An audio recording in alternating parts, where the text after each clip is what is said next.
Hello दोस्तों, आपका स्वागत है मेरे YouTube चैनल पर।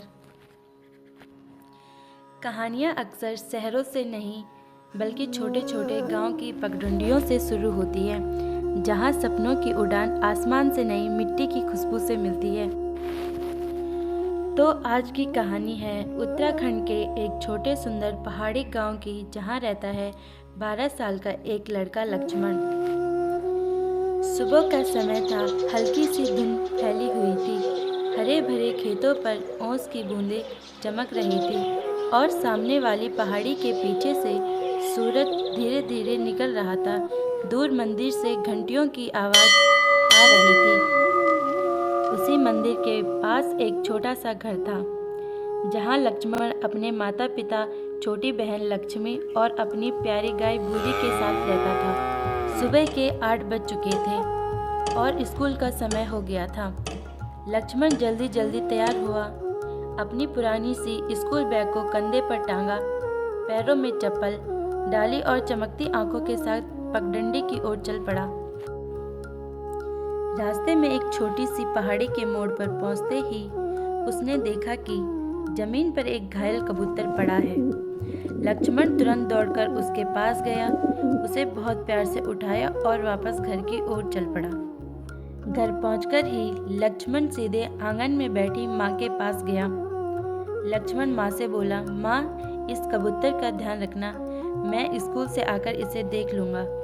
माँ थोड़ी परेशान होकर बोली, अरे फिर से किसी जानवर को ले आया? बेटा, पहले खुद का ख्याल तो रख ले, फिर दूसरों का ख्याल करना। लक्ष्मण हल्की मुस्कान के साथ चल पड़ा।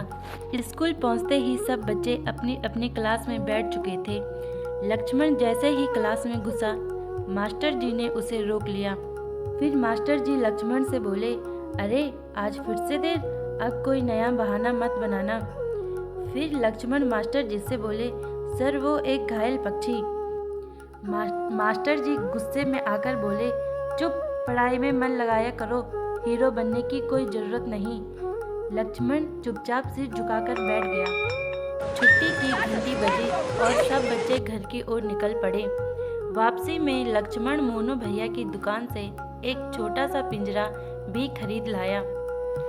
शाम को लक्ष्मण अकेले बैठा था और कबूतर की पट्टी बांध रहा था। उसके बाद लक्ष्मण अपने दोस्तों के साथ खेलने चला गया।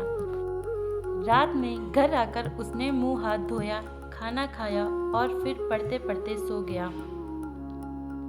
अगली सुबह उठते ही लक्ष्मण सबसे पहले कबूतर के पास गया। उसने उसे पिंजरे से बाहर निकाला और आंगन में खड़ा होकर हवा को महसूस किया। लक्ष्मण ने हवा को महसूस करके बोला, हवा थोड़ी तेज है पर कोई बात नहीं। उसने कबूतर को ऊपर हवा में उछाला। पहले 2 बार उसने अपने पर फड़फड़ाए और फिर तेजी से उड़ गया। यह देखकर लक्ष्मण की आंखें चमक उठी। शाम को लक्ष्मण अपने दोस्तों के साथ खेलकर घर वापस आ ही रहा था कि तभी अचानक पीछे से आवाज आई, अरे मैंने सुना है तू रात को पढ़ाई करता है।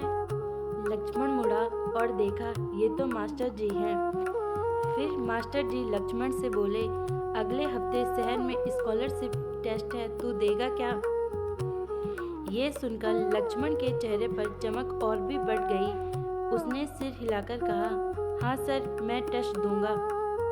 इसके बाद लक्ष्मण ने पूरी मेहनत से पढ़ाई की। कुछ दिन बाद वह अपने स्कूल के दोस्तों के साथ शहर जाकर स्कॉलरशिप टेस्ट देकर आया। फिर कुछ हफ्तों बाद जब रिजल्ट आया तो लक्ष्मण खुशी से उछल पड़ा। उसने देखा कि उसका चयन भी हो गया था। इस कहानी से हमें यह सीख मिलती है, अगर आप दूसरों के लिए अच्छा करते हैं तो भगवान आपके साथ अच्छा करेंगे।